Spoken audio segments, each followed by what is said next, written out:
Sejumlah warga terdampak bencana di Aceh menempuh medan ekstrim demi mengambil bantuan logistik dan bahan bakar. Mereka berjalan kaki lantaran jalan yang terputus akibat tertimbun longsor.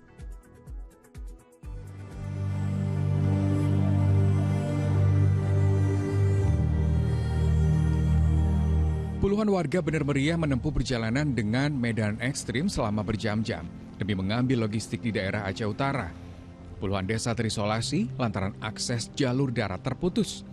Lebih dari 2 pekan usai bencana banjir bandang dan tanah longsor melanda kawasan itu, sejumlah titik di perbatasan benar meriah dengan Aceh Utara masih tertimbun longsor.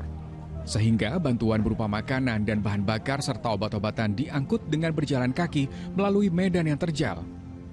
Jadi untuk sampai dengan saat ini, perjalanan dari Simpang KKA ke Bener Meriah sampai dengan perbatasan Aceh Utara dengan Kabupaten Bener Meriah itu sudah bisa dilewati sampai di Desa Seniantara. Sampai dengan di Desa Seniantara ini itu berjalan kaki untuk ke kota Bener Meriah. Ini lagi diupayakan, tapi kendalanya adalah dropping BBM ke alat berat di Guci itu kami upayakan. Terputusnya akses jalur darat membuat sejumlah relawan menggunakan rakit kayu untuk menuju Desa Gunci, Kecamatan Sawang, Aceh Utara, Aceh. Mereka menembus kawasan terisolasi guna memberikan bantuan medis untuk warga terdampak yang mengungsi lantaran rumah mereka hilang diterjang banjir bandang. Di Desa Guci, 32 rumah hilang terbawa arus. Akses untuk lokasi ini sepanjang jalan sudah tidak bisa digunakan lagi. Untuk tempat ini, sejauh pandangan mata kita ini sudah tidak layak untuk ditempati lagi.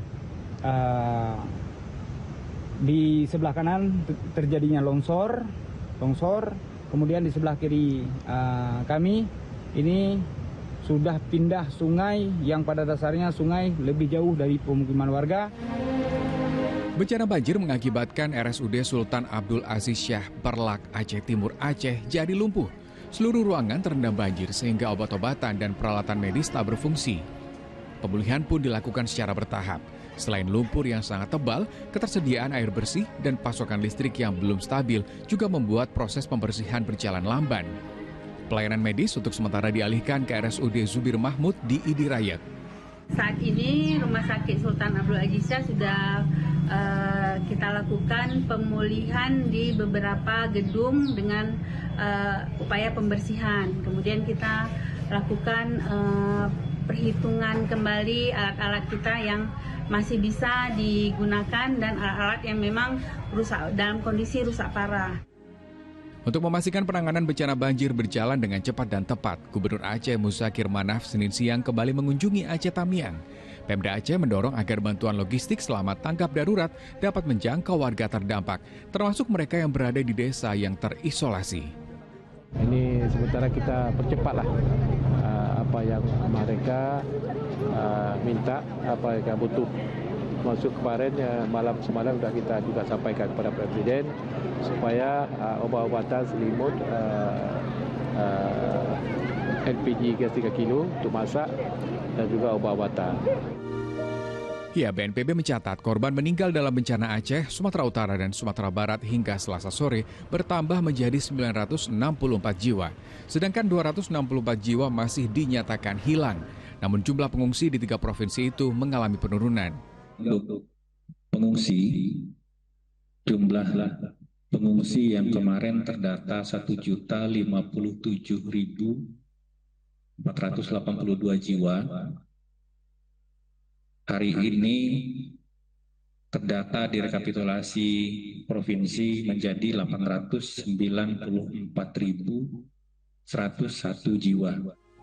Sementara itu penanganan bencana di Sumatera dinilai tidak maksimal karena masih ada sejumlah daerah yang belum mendapat bantuan pemerintah secara optimal. Sampai hari ini masih banyak daerah-daerah terpencil atau terisolir gitu ya, yang belum mendapatkan bantuan ataupun dapat bantuan juga baru belum optimal lah, belum seluruhnya. Karena apa? Karena sesungguhnya luasnya cakupan dari terdampak bencana ini yang menyebabkan kemudian pemerintah pusat, pemerintah daerah dalam hal penanganannya memang terjadi semacam kelambanan gitu, sehingga sampai 2 minggu ini pun masih banyak daerah-daerah yang terutama itu terisolir yang belum bisa tertangani dengan baik. Karena itu, pembukaan akses ke wilayah terisolasi perlu dilakukan segera untuk mendorong percepatan bantuan. Ini saatnya kita untuk melakukan upaya-upaya masih dalam kondisi tanggap darurat bisa diperpanjang, karena saat ini pembukaan akses itu simultan dengan penyelamatan nyawa, lalu kemudian pembersihan lokasi, lalu yang pasti utama juga adalah kebutuhan primer masyarakat untuk kesehatan dan juga rumah tinggal serta makanan dan minuman serta kebersihan. Warga terdampak berharap pemerintah dapat lebih cepat melakukan pemulihan akses agar wilayah mereka tak lagi terisolasi. Tim Liputan melaporkan.